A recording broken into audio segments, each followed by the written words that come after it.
कहानी की शुरुआत होती है लॉस एंजल्स से। साल 2030 में एक बंदा पागलों की तरह भाग रहा था। वो बहुत डरा हुआ था। पूरा शहर उसको मारने के लिए उसके पीछे पड़ा था। यहाँ तक कि प्राइवेट कार्स के ड्राइवर्स भी सिर्फ उसी को मारने के लिए उतर आए थे। बड़ी मुश्किल से वो एक गरीब औरत के घर पहुंचता है। औरत कहती है, तुम यहाँ क्या कर रहे हो? वो आदमी चाकू निकालता है और कहता है, अगर एक लफ्ज भी मुंह से निकाला तो तेरी आंखें निकाल के उसे गोटियां खेलूंगा, बस चुप रहना। थोड़ी देर बाद जैसे ही औरत को मौका मिलता है, वो एक नेल गन निकाल के उसे मार देती है और 2 आराम से लात भी मारती है, ये चेक करने के लिए कि सच में मर गया है या नहीं। तभी अचानक कुछ लोग वेपन्स लेकर अंदर आते हैं। जब वे आदमी को मरा हुआ देखते हैं तो उन्हें दुख होता है कि औरत ने उसे पहले ही मार डाला। फिर औरत मरे हुए आदमी का एक कार्ड उठाती है और अपने बेटे से कहती है, आखिरकार हम अमीर बनने वाले हैं। वो कार्ड तोड़ती है और कुछ ही मिनटों में पुलिस अंदर घुस आती है। साथ में एक रियलिटी शो की टीम होती है और अनाउंस होता है कि वो औरत $22 मिलियन जीत गई है। फिर पता चलता है कि ये एक गेम है जिसमें लाखों लोग हिस्सा लेते हैं। हर दिन एक रैंडम आदमी चुना जाता है पैसा जीतने के लिए। अगर सूरज डूबने से पहले कोई उस आदमी को मार दे तो इनाम मारने वाले को मिलेगा, और अगर कोई नहीं मार सका तो इनाम उसी आदमी का रहेगा। लेकिन शर्त ये है कि कोई आग वाली हथियार जैसे पिस्टल या राइफल यूज नहीं कर सकता। उसी दिन हमें एक लड़की दिखाई देती है, इसका नाम है कैटी। एक नाकाम एक्ट्रेस किस्मत आजमाने लॉस एंजलिस आई है ऑडिशंस के लिए। उसके साथ बैठी औरत कहती है, तुम बड़ी मासूम लगती हो, अपना ख्याल रखना बेटा, यहाँ लोग चोर हैं। कैटी कहती है, शुक्रिया नसीहत का, आप बहुत अच्छी लेडी है। औरत उसका हाथ पकड़ती है और कहती है, ऐसा मत कहो, तुम मेरी बेटी जैसी हो। चलो अब मैं यहाँ उतरती हूँ, गुड बाय। थोड़ी देर बाद कैटी जब अपनी कलाई देखती है तो वह शॉक हो जाती है कि उस औरत ने उसकी घड़ी चोरी कर ली। कहती है वो औरत चोर है। वो अपने ऑनलाइन बुक किए हुए कमरे में पहुंचती है। कमरे को देखकर वो परेशान हो जाती है क्योंकि जो कमरा मोबाइल पर उसने देखा था वह तो बिल्कुल अलग निकला। कमरे की मालकिन कहती है, हम अलग अलग फोटोज का इस्तेमाल करते हैं ताकि ग्राहक को फंसा सके। जैसे ही कैटी बेड पर बैठती है तो बेड नीचे गिर जाता है, लेकिन वो मजबूर थी क्योंकि इस कमरे का किराया सस्ता था। उसके बाद एला का मंगेतर आता है और एला से कहता है, देखा कल का इवेंट, कल लॉटरी का इनाम होगा $600 मिलियन। ये सुनकर कैटी हैरान हो जाती है कि ये कैसा मुकाबला है। उसके बाद वो कहती है, मेरा दिमाग मत खाओ, कमरे की चाबी दो, मुझे सोना है। वो लोग चाबी देते हैं और कैटी जाके सो जाती है। अगले दिन सुबह कैटी उठती है तो चेहरे पे पानी टपक रहा होता है। जब वह छत की तरफ देखती है तो पता चलता है कि ऊपर वाले पड़ोसी का वॉशरूम है और जिन कपड़ों में ऑडिशन देना था वो भी खराब हो गए। वो एला को कॉल करती है, ये क्या बकवास है, उठती हूँ तो लोग मेरे ऊपर पेशाब कर रहे होते हैं, कपड़े भी खराब हो गए। एला कहती है, परेशान मत हो, मेरे कपड़े पहन लो, कमरे की अलमारी में रखे हैं। कैटी सच में वही करती है और ऑडिशन के लिए निकल जाती है। अब सिर्फ आधा घंटा रह गया है ऑडिशन के लिए। ऐसे ही वो ऑडिशन वाली जगह में एंटर होती है। वो देखती है कि वहाँ और भी लड़कियां ऑडिशन देने आई हैं। वो अंदर चली जाती है और सीन परफॉर्म करती है। डायरेक्टर उसे देख के कहता है, जबरदस्त, मगर दोबारा तेरा मुंह यहाँ ना देखो। उसी वक्त अचानक कैटी का कार्ड एक्टिवेट हो जाता है। वो कार्ड निकालती है और अनजाने में गेम में रजिस्टर हो जाती है। उसे बिल्कुल भी नहीं पता ये कार्ड किस चीज का है या इसने उसका चेहरा क्यों स्कैन किया। बाद में वो गुस्से में बाहर निकलती है क्योंकि वो ऑडिशन में फेल हो चुकी होती है। जब वो जा रही होती है तो पास में बैठी लड़कियों को पता चल जाता है कि वही टारगेट है, और बस फिर क्या, पहली लड़की कुर्सी उठाती है और सीधी अपनी दोस्त के सिर पर मारती है। दूसरी लड़की को एक जूता नजर आता है, वो फौरन उसे उठाती है और झपट कर मार देती है। कैटी चीख मार के भाग जाती है, लेकिन असली समस्या तो तब होती है जब वो एक कराटे ट्रेनिंग हॉल में छुपने के लिए घुस जाती है। अब जाहिर है सारे कराटेबाज लड़के उस पर टूट पड़ते हैं और वो बेचारी अकेली सबके बीच में पिट रही होती है। कप्तान कहता है, उसे सिर्फ मैं मारूंगा। फिर वो उसे उठाता है, घुमाता है और दीवार में दे मारता है, जिससे वो लड़कियों के जिम में गिर जाती है। जैसे ही सबको पता चलता है कि वही विनर है, सब उस पर चढ़ दौड़ते हैं। वो कराटे वाले भी पहुंच जाते हैं और सब लड़ रहे होते हैं कि उसे कौन मारेगा। आखिर में कोच उसे गर्दन से पकड़ता है और कहता है, उसे सिर्फ मैं मारूंगा। और जैसे ही वो मारने लगता है तो अचानक नोएल वहां आ जाता है और कोच के कंधे पे घूंसा मार के उसे दीवार में दे मारता है। फिर वो लड़की से कहता है, डरने की जरूरत नहीं, मैं बॉडीगार्ड हूँ और अगर तुम मुझे 10% इनाम में से दोगी तो मैं तुम्हें बचा लूंगा। उसने कहा, ठीक है भाई, तुम्हें पूरा इनाम भी दे दूंगी, बस बचा लो। नोएल उसे अपनी कमर से बेल्ट के जरिए बांध लेता है ताकि उसे बचा सके। फिर वह सारे दुश्मनों को मार गिराता है। तब एक कमजोर सा लड़का आता है। नोएल उसे कहता है, देख, अगर मैंने तुझे मारा तो मुझे ही तरस आ जाएगा, 3 तक गिनती करूंगा, अगर नहीं भागा तो तू गया। वह लड़का तुरंत बोला, अरे सर, सलाम है आपको, और भाग जाता है। फिर वह दोनों बिल्डिंग से निकलते हैं और पता चलता है कि हर 15 मिनट बाद एक ड्रोन उसे ट्रैक कर रहा है ताकि बाकी प्लेयर्स को उसका लोकेशन मिलता रहे। उन्हें एक गाड़ी मिलती है, वह उसे लेकर वहां से फरार हो जाते हैं। लड़की नोएल से कहती है, ये कैसी गेम है जिसमें लोग मुझे मारने के पीछे पड़े हैं, मुझे इस गेम से निकलना है, कोई ना कोई हल निकालो।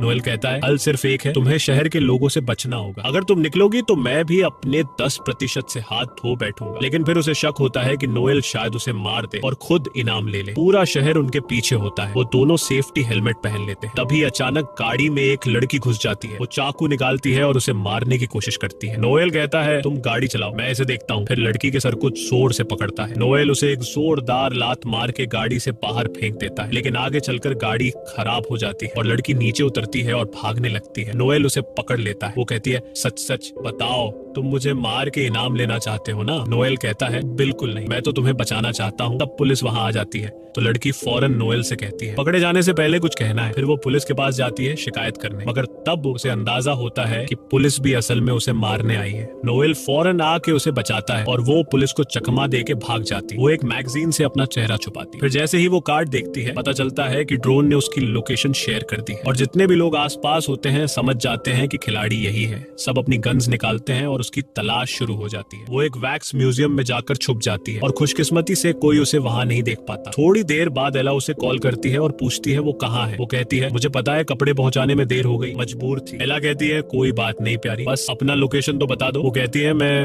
अभी म्यूजियम में हूँ, बस किसी को बताना मत। और अभी 1 मिनट भी नहीं गुजरा होता कि एला और डेजी आ जाते हैं। एला उसे मारने की कोशिश करती है। लड़की खुद को बचाने के लिए एक डंडे से वार करती है। वो दोनों से जान छुड़ाती है और फिर उन दोनों के पीछे म्यूजियम का दरवाजा बंद कर देती है। लोगों ने उसे देख लिया। वो फौरन बस से उतरते हैं ताकि उसे मार सके, लेकिन नोएल वहाँ पहुंच जाता है और उसे वहाँ से ले जाता है। कैटी कहती है, मुझसे नाराज मत होना, मैं समझी तुम मुझे मार दोगे। नोएल कहता है, अब ये नाराजगी का वक्त नहीं, 3 मिनट बाद ड्रोन फिर से लोकेशन देगा, सब नीचे आ जाएंगे। कैटी कहती है कि हमें कोई बम प्रूफ पनाहगाह चाहिए जहां हम छुप सकेंगे। नोएल कहता है, मिल गई। वो लोग एक बंदे जैक के पास जाते हैं जिसके पास अपने घर में एक सीक्रेट शेल्टर होता है, लेकिन जैक समझता है कि ये लोग चोर हैं और घर लूटने आए हैं। नोएल उसे समझाता है, भाई चोर दरवाजे से आते हैं क्या? इतने में पीछे से एक बस आ जाती है जो लोगों से भरी होती है। टाइम कम होता है तो वो लोग जैक को धमकी देकर अंदर घुस जाते हैं, उससे शेल्टर का पासवर्ड मांगते हैं और जैसे ही वो अंदर जाते हैं लोग घर पर हमला कर देते हैं। तो कैटी जैक को तीर मार देती है ताकि वो बेहोश हो जाए और किसी को पासवर्ड न बताते हैं। और अब नोएल और कैटी आपस में बात करने लगते हैं। कैटी अपनी नाकाम एक्टिंग की कहानी सुनाती है और कहती है कि अब मेरा कोई भविष्य नहीं। फिर वो नोएल से पूछती है कि तुम हमारी मदद क्यों कर रहे हो? नोएल कहता है कि मेरे लिए सबसे अहम है लोगों की जान बचाना, पैसे मेरे लिए कुछ मायने नहीं रखते। इतने में एला और डीजी भी वहां पहुंच चुके होते हैं। एला जैक को उठाती है और मारने लगती है ताकि वो होश में आए। फिर उसे उठाकर स्विमिंग पूल में फेंक देती है। वो होश में आ जाता है और एला उससे पासवर्ड ले लेती है। नोएल और कैटी अंदर बहुत डर जाते हैं। नोएल एक दोस्त को कॉल करता है और कहता है कि इन सब लोगों के मोबाइल हैक करके उड़ा दो। दोस्त वाकई फोन्स को हैक करता है और ब्लास्ट कर देता है। सब जख्मी हो जाते हैं। ये मौका देखकर नोएल और कैटी वहां से निकल जाते हैं, लेकिन नोएल देखता है कि एक आदमी जल रहा है। वो पानी डालता है और अपने पैर से आग बुझाने की कोशिश करता है। वो आदमी कहता है कि भाई आराम से,